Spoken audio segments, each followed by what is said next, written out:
olen Anna. Mina olen Kalev. Me oleme täna tulnud siia Rummule Paekalda puhkekeskusesse kartautode jääraja sõidu võistluspäevale. Kuidas, miks ja millega nad seda teevad, lähme uurime nende endi käest.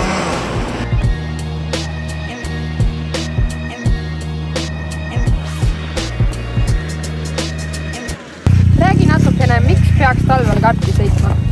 Sellepärast, et suvel oleks siis palju parem sõita vihmaga. See on väga aitab kaasa selle vihmaga sõidutehnikale. Räägi natukene, kuidas oled sina seadistanud ja ette valmistanud oma talvekarti?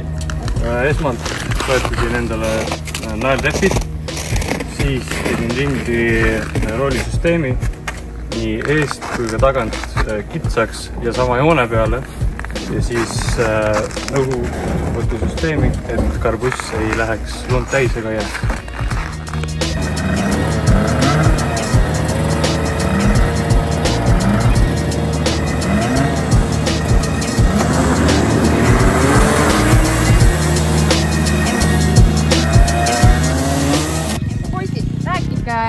Kumb teile rohkem meeldib, kas talvel kardisõit või suvel?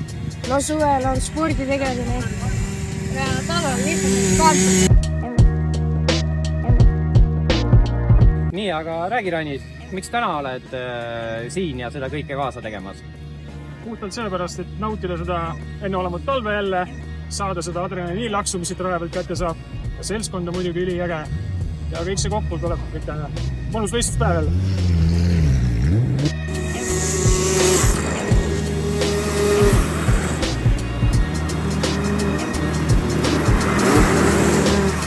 On su talvekardi eelarve? Kõige rohkem siin kardi küljes, ma arvan, maksid need rehvid. 200 eurot. Ülejäänud, võib-olla raam ka natukene, jah. Circa 300 eurot. Mootor on kuskilt vanarauakastist saadud ja summuti samamoodi, nii et ja hulk lugematu töötunde.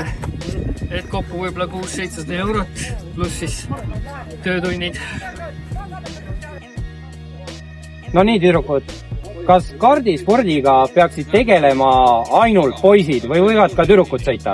Tüdrukud võivad ka sõita. Ja mitu aastat te olete sõitnud kardiga? 3. Kas olete vahest poistest kiiremad ka? Jaa, väga palju.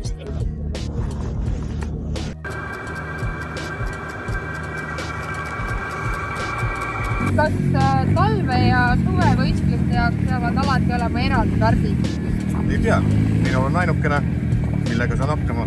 Vahetan seadeid, rehve ja niimoodi saab hakkama. No nii, Artur, räägi nüüd, milles sa unistad, kuhu poole püüdled tulevikus? Ma unistan minna autosporti ja sellepärast olen praegu siin, et harjutada ja kätt soojas hoida. Väga tubli!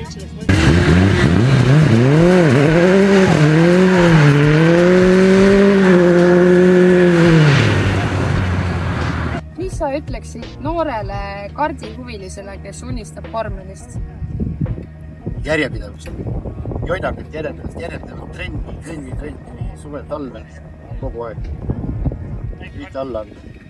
See lõpuks jõuab kuhugi välja. Ja oleks ka ise mehaanilise poole pealt käed kinni panna, ise aru saada, kuidas asjad toimivad, miks asjad toimivad, mis oludes, mis asjad muutuvad, ise seadistada, ise õppida tehnilist poolt remontima, hooldama, see kõik annab juurde, aga põhiline on järjepidevalt tegeleda asjada, mitte allanda.